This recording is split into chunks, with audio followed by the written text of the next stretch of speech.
Kevin Bennett s'est approché de moi dans le couloir du palais de justice, assez près pour que je puisse sentir son parfum coûteux.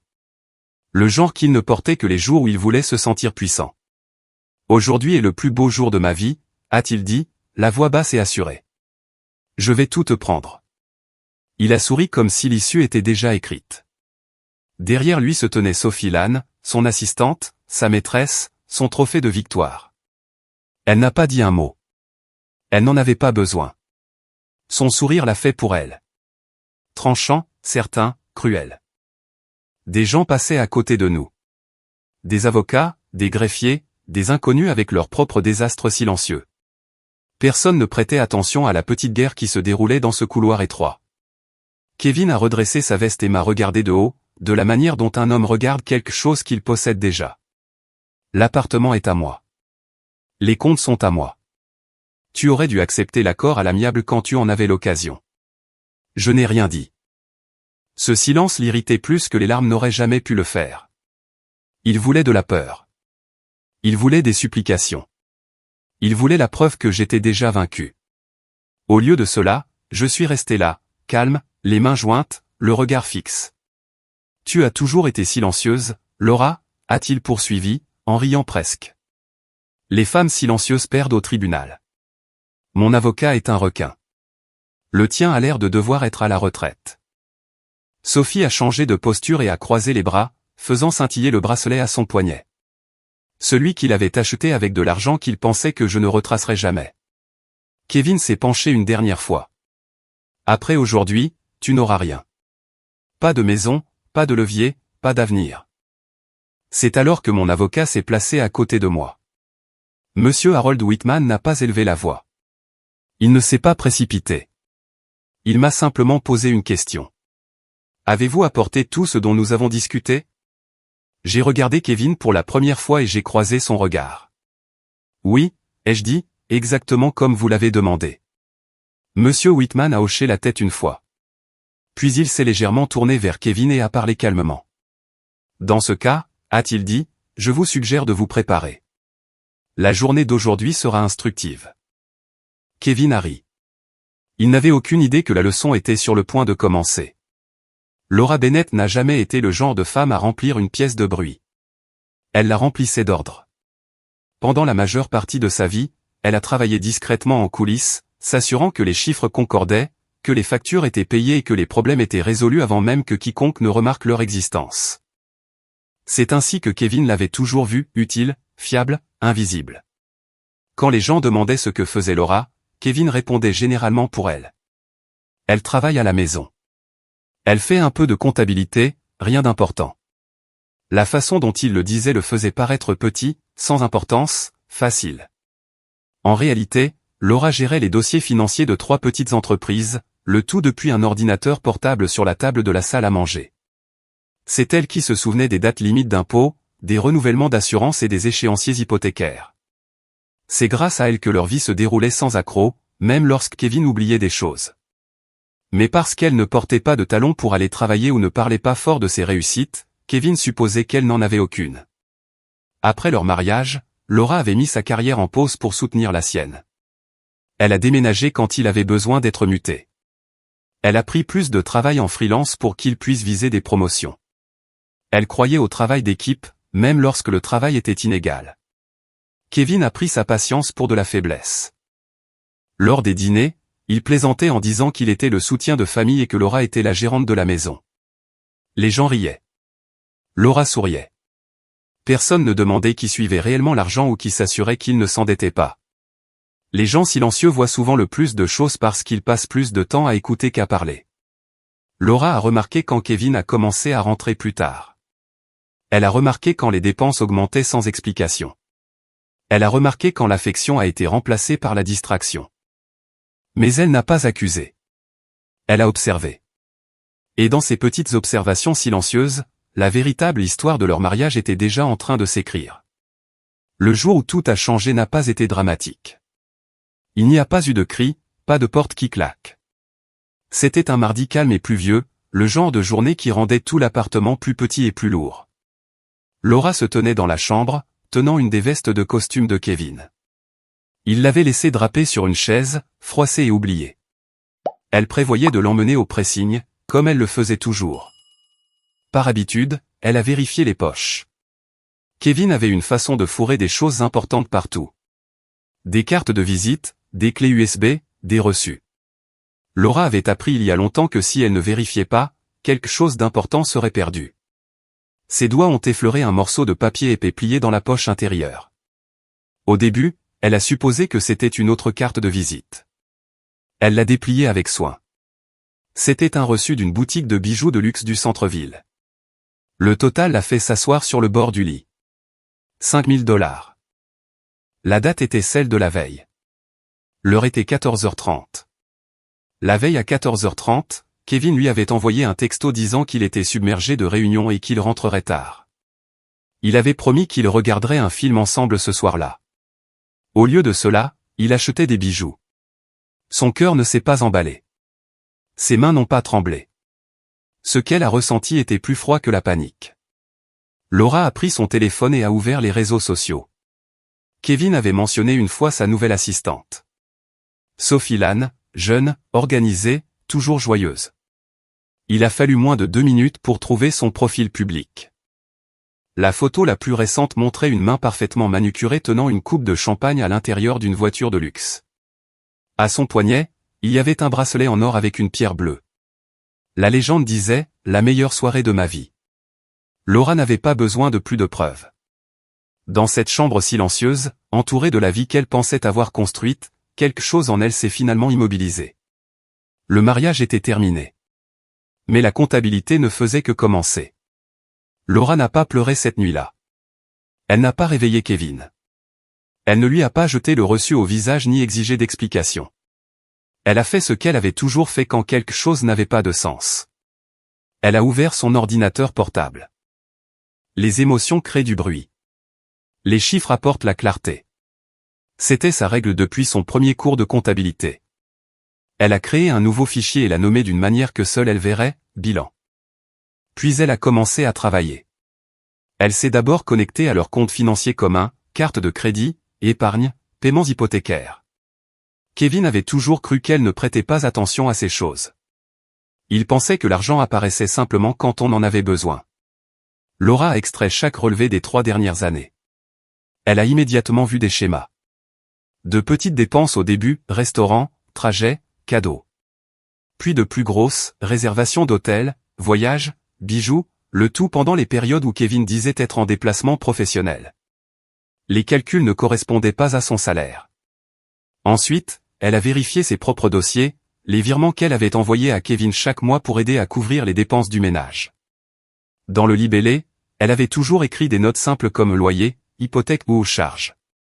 Cela n'avait jamais beaucoup compté pour elle à l'époque. Maintenant, cela signifiait tout. Elle a créé des onglets, un pour les revenus, un pour les dépenses, un pour les cadeaux, un pour Sophie. Lentement, une image s'est formée. Pas une histoire émotionnelle, mais une histoire financière. Kevin ne la trompait pas seulement. Il finançait une autre vie. Chaque dollar qu'il dépensait pour Sophie provenait de l'argent que Laura avait aidé à gagner ou soigneusement économisé. Leur avenir servait à décorer le présent de quelqu'un d'autre. Laura s'est penchée en arrière dans sa chaise et a regardé l'écran rempli de chiffres. Il ne s'agissait plus de chagrin d'amour. Il s'agissait de restitution. Pendant les semaines qui ont suivi, Laura a vécu dans 2 mondes différents à l'intérieur du même appartement. Devant Kevin, elle était la même épouse silencieuse qu'il avait toujours connue. Elle préparait le dîner. Elle demandait comment s'était passée sa journée. Elle hochait la tête quand il parlait de réunions et de projets de voyage. Elle souriait même quand il faisait semblant de s'en soucier. Kevin n'a jamais rien remarqué d'anormal. Dans son esprit, Laura était exactement là où il l'avait laissée, en arrière-plan. Mais quand il partait au travail ou s'endormait à côté d'elle, Laura devenait quelqu'un d'autre. Elle a transformé le petit débarras à côté de la cuisine en bureau privé. C'est là qu'elle étalait les relevés bancaires, les reçus et les feuilles de calcul. C'est là qu'elle suivait la piste de l'argent que Kevin n'avait jamais pris la peine de cacher correctement. L'appartement a été la première chose qu'elle a vérifiée. Des années plus tôt, Laura avait reçu un héritage important de sa grand-mère. Kevin l'avait convaincue de le mettre dans le rapport personnel. Il lui avait dit que c'était plus simple si ça passait par son compte. Elle lui avait fait confiance. Maintenant, elle a retracé chaque dollar. L'argent provenait de son héritage. Il est allé sur le compte de Kevin, puis directement au promoteur. Le montant correspondait exactement. Pas un centime ne venait de Kevin. L'hypothèque n'était pas différente. Chaque mois, Laura transférait le paiement à Kevin pour qu'il puisse appuyer lui-même sur le dernier bouton. Elle pensait soutenir sa fierté. En réalité, elle construisait sa propre preuve. Vint ensuite les dépenses. Vol, hôtel, bijoux, restaurant, tout pour Sophie, tout payé avec l'argent de la famille. Puis Laura a vu quelque chose qui lui a glacé le sang. De gros virements vers des sites de Paris, des milliers à la fois, toujours après que Kevin ait reçu une prime ou conclu une affaire. Il n'était pas seulement négligent, il était imprudent. À la fin du mois, Laura avait quelque chose de bien plus puissant que la colère. Elle avait des preuves. Et Kevin n'avait aucune idée que le compte à rebours avait déjà commencé. Laura n'a pas choisi le premier avocat qu'elle a trouvé. Elle a choisi celui qui comprenait la stratégie. Un collègue de son ancien cabinet lui a donné un nom, Harold Whitman. Un homme plus âgé, calme, précis, connu pour ne jamais prendre d'affaires qu'il ne pouvait pas gagner. Son bureau était petit et bordé de livres épais. Il n'y avait pas d'affiches de motivation ni de faux sourires, juste des étagères de droit et l'odeur du vieux papier. Laura a posé son dossier sur son bureau et a commencé à parler. Elle n'a pas pleuré. Elle ne s'est pas plainte. Elle lui a raconté ce qui s'était passé comme elle expliquerait un rapport financier. Étape par étape, dollar par dollar. Whitman a écouté sans l'interrompre. Quand elle a fini, il a ouvert le dossier et a commencé à lire. Les minutes passaient en silence. Il tournait les pages, étudiait les chiffres, comparait les dates. Finalement, il a levé les yeux. « Vous n'êtes pas venu ici pour de la sympathie », a-t-il dit. « Vous êtes venu ici pour finir quelque chose. » Laura a hoché la tête. Il a fermé lentement le dossier. « Vous avez assez ici pour repartir avec tout ce qui vous revient de droit, peut-être plus, mais seulement si nous faisons cela correctement. »« Que faisons-nous » a demandé Laura. « Nous le laissons penser qu'il a déjà gagné » a répondu Whitman. « Nous le laissons parler. Nous le laissons montrer qui il est vraiment. Et quand le moment sera venu, nous placerons la vérité devant le tribunal. » Laura a ressenti quelque chose qu'elle n'avait pas ressenti depuis des semaines. Le contrôle. Pour la première fois depuis le reçu, l'avenir ne semblait plus sombre. Il semblait précis. Kevin est arrivé au palais de justice comme s'il entrait dans une célébration plutôt qu'à une audience de divorce. Son costume était taillé sur mesure, ses cheveux étaient parfaits. Il arborait le sourire confiant d'un homme qui croyait que l'histoire se terminerait exactement comme il le voulait. À ses côtés se trouvait Sophie Lannes, habillée de manière trop audacieuse pour une salle d'audience, mais juste ce qu'il fallait pour quelqu'un qui voulait être vu. Il ressemblait à un couple entrant dans un avenir qu'il croyait déjà assuré. Laura et Harold Whitman étaient déjà assis quand Kevin est entré. Il a à peine jeté un regard à Laura. Dans son esprit, elle n'était plus importante. L'avocat de Kevin a parlé en premier. Il était bruyant, soigné, certain. Il a décrit Kevin comme le soutien de famille, celui qui réussissait, l'homme qui payait pour tout. Il a dépeint Laura comme une femme qui restait à la maison et profitait du travail de Kevin. Laura n'a pas réagi. Kevin s'est adossé à sa chaise et a hoché la tête en signe d'approbation. Il croyait chaque mot. Sophie était assise dans le couloir, consultant son téléphone, imaginant déjà quel meuble irait dans l'appartement.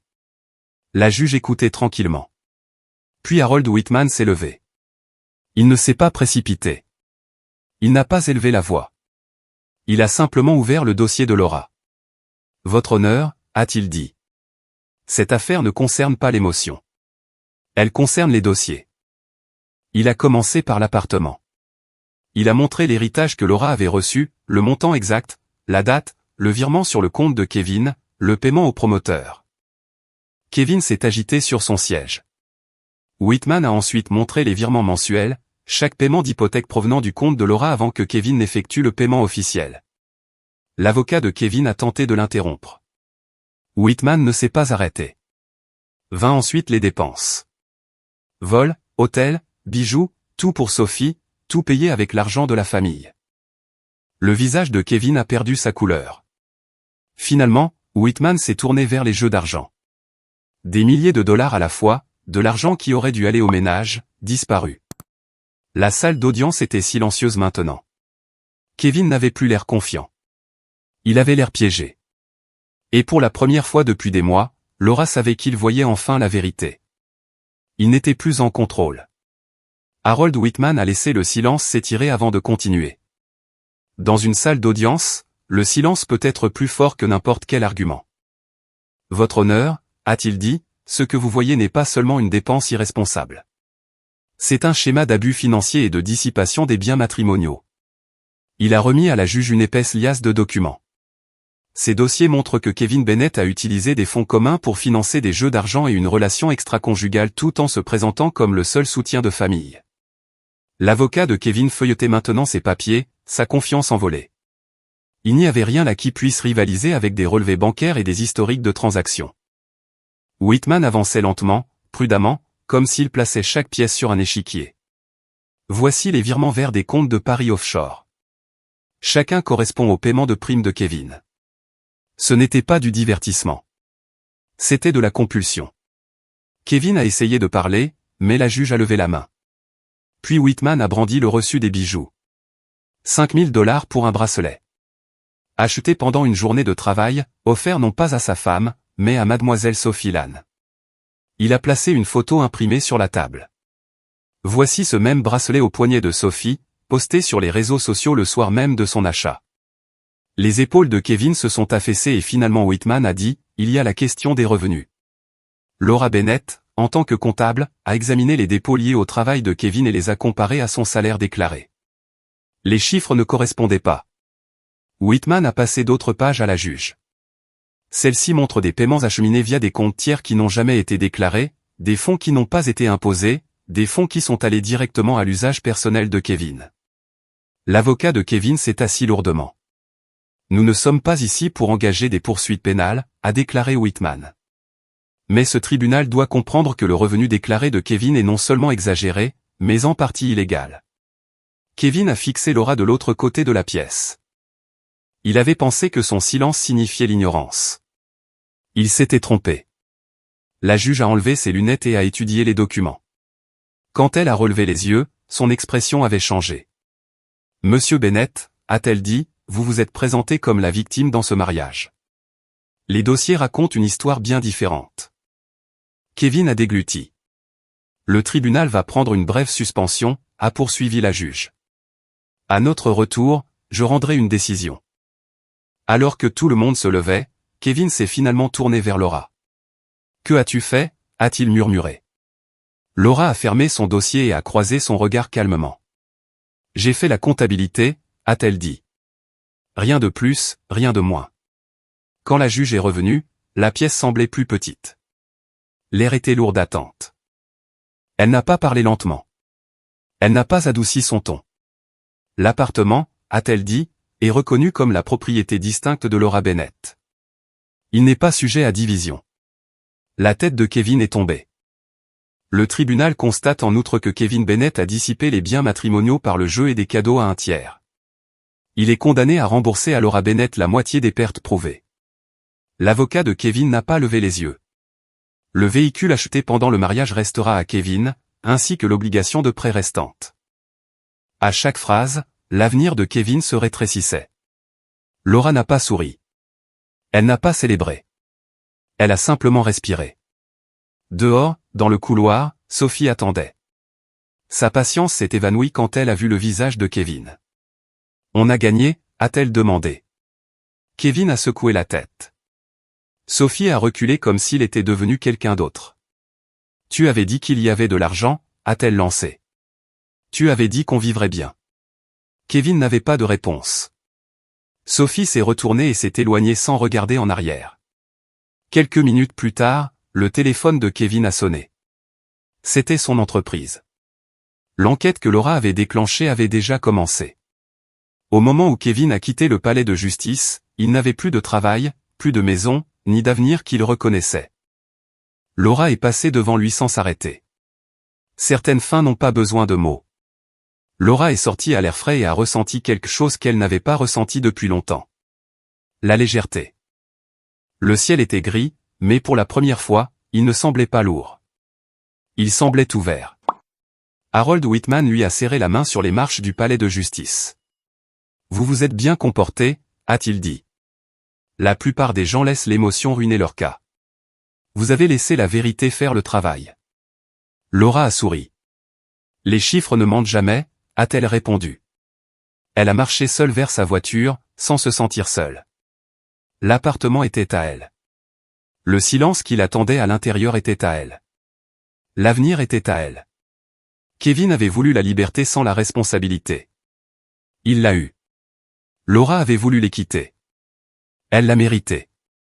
Voilà à quoi ressemble vraiment la vengeance. Pas des cris, pas de la destruction, mais de la patience, de la préparation et le courage de laisser la vérité parler quand c'est le plus important. Si cette histoire a résonné en vous, prenez un moment pour l'aimer et la partager. Quelqu'un, quelque part, a peut-être besoin d'entendre que la force tranquille gagne toujours. Dites-moi dans les commentaires d'où vous regardez. Je lis chaque message. Et si vous voulez plus d'histoires sur des personnes qui ont repris leur pouvoir, abonnez-vous à l'art de la vengeance.